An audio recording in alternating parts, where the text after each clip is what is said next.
Meaning of scientific management. Scientific management क्या है? एक ऐसा एप्लीकेशन, मैनेजमेंट में एक ऐसा एप्लीकेशन का यूज़ करना है जिसका नाम है साइंस।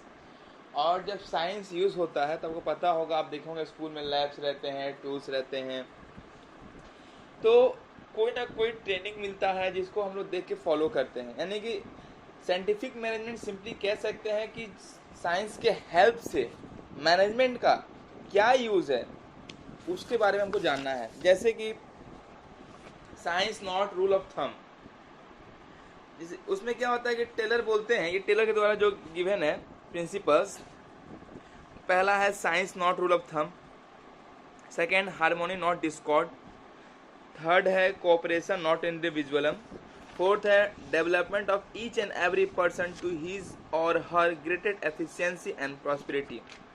तो science not rule of thumb जो कहता है, बोलता है एक ऐसा one of the best method को फॉलो करना है जिससे मेरा मैक्सिमाइज एफिशिएंसी हो, मतलब मेरा एफिशिएंसी जो है ज़्यादा ज़्यादा हो। वो साइंटिफिक स्टडी को फॉलो करता है, एनालिसिस करता है उसके काम को, जॉब को और रूटीन को। That's why it's called science, not a rule of thumb.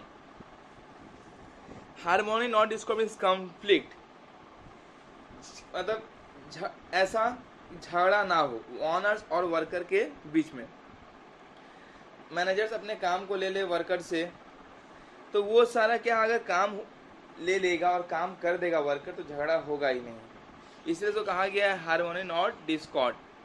Third, cooperation not individual, अपने बारे में सिर्फ नहीं सोचना है, सिंगल कोऑपरेट करना है, सबके साथ मिल के काम करना है। जैसे अभी कोरोना के टाइम में बार बार बात हो रही है कोऑपरेट करने की, सबका साथ देने के लिए।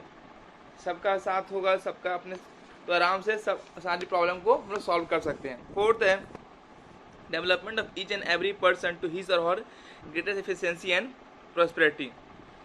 इसमें क्या है, कहा गया है कि एम्प्लॉय का सिलेक्शन जो है, ईच एंड एवरी पर्सन, अगर सिलेक्शन परफेक्ट होगा, जो परफेक्ट बंदा होगा उस काम के लिए, तो सही से उस काम को पूरे तरीके, अच्छे तरीके से, एफिशिएंट तरीके से कर पाएगा। अगर किसी को ट्रेनिंग दे दिया जाए उस काम को करने के, तो भी काम की स्पीड होगा। तो ये सारा चीज़ हमारा टेलर के द्वारा जो प्रिंसिपल्स दिए गए उनके बारे में था, 4 प्रिंसिपल्स है। अब आता है टेक्निक्स क्या क्या है साइंटिफिक मैनेजमेंट का। फंक्शनल फॉर्मेनशिप, जैसे कि जो जिसका काम के लायक है उसको वही काम दिया जाएगा, मतलब कह सकते हैं डिवीजन ऑफ वर्क के जैसा, जो हमारे फेओल के प्रिंसिपल्स में कहा गया है। फंक्शनल फॉरमैन, फंक्शनल जो जिस काम के लिए फंक्शनल हो, करने के लिए एलिजिबल हो। Standardisation and simplification of work, काम को एक स्टैंडर्ड तरीके से और एक ईजी तरीके से किया जा सके। जैसे क्या होता है कि हम लोग प्रोडक्ट के साइज जो शेप होता है, चाहे कुछ काम करते तो ऐसे करते कि इजी हो और स्टैंडर्ड भी हो, तो इसको बोलते हैं standardisation and simplification of work. Work study, काम को स्टडी भी करना होता है, उसके अंदर आता है मेथड, कौन सा मेथड फॉलो करेंगे उस काम को करने के लिए। फिर मोशन भी देखा जाता है, यानी कि बैठने का तरीका, उठने का तरीका, यानी सामान रखने में, उठने में क्या टाइम लगता है, लाने में, ये सब।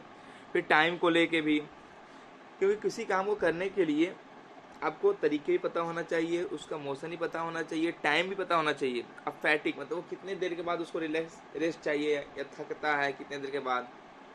जैसे आप 11th में भी पढ़ते हैं तो 3 ही घंटे का एग्जाम होता है, और 12th में पढ़ते तो भी 3 घंटे एग्जाम होता है। इवन 8th हो या 9th हो 10th हो, क्यों? एक स्टैंडर्ड टाइम फिक्स किया गया है कि 3 घंटे में पेपर कंप्लीट हो जाएगा। आपको ये नहीं हो सकता है कि हम 12th में हैं तो ज़्यादा टाइम चाहिए, क्यों? एक स्टैंडर्ड टाइम देखा गया, काम को मेजर करके टेक्निक फॉलो किया गया, मेथड फॉलो किया गया, और उसको कितने देर, 3 घंटे के बाद वो, जैसे कि क्लास में पढ़ाने के लिए टाइम बना है 40 मिनट, 40 मिनट के बाद क्या उस बच्चे को थोड़ा सा आराम चाहिए, तो क्या फैटिक स्टडी का काम है। डिफरेंशियल पीस वेज सिस्टम, जितना ज़्यादा सामान बनेगा उतना ही ज़्यादा उसको पैसा मिलेगा, तो पीस पे दाम को फिक्स किया गया है। तो ये सारा टेक्निक था साइंटिफिक मैनेजमेंट का, जो कि हमारा टेलर के द्वारा दिया गया था।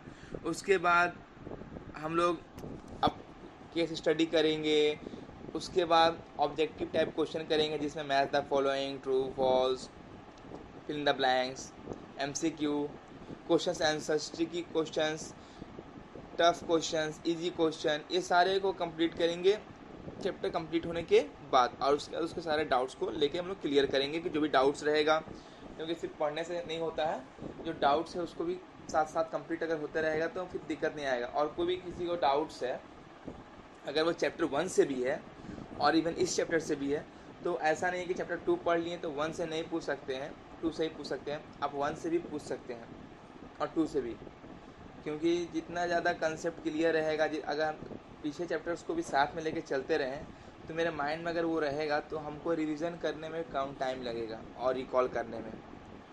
तो ये ध्यान देना है कि इसमें कहीं कोई मिस्टेक ना हो। रहा बात जो होमवर्क का टाइम, होमवर्क हम लोग जो करेंगे, होमवर्क जो है मैं क्वेश्चन नंबर और ट्रिकी क्वेश्चन जो है, important question, tough question, understanding question, concept question, ये सारा को मैं आपको बाई सेंड करता हूँ बाई व्हाट्सएप।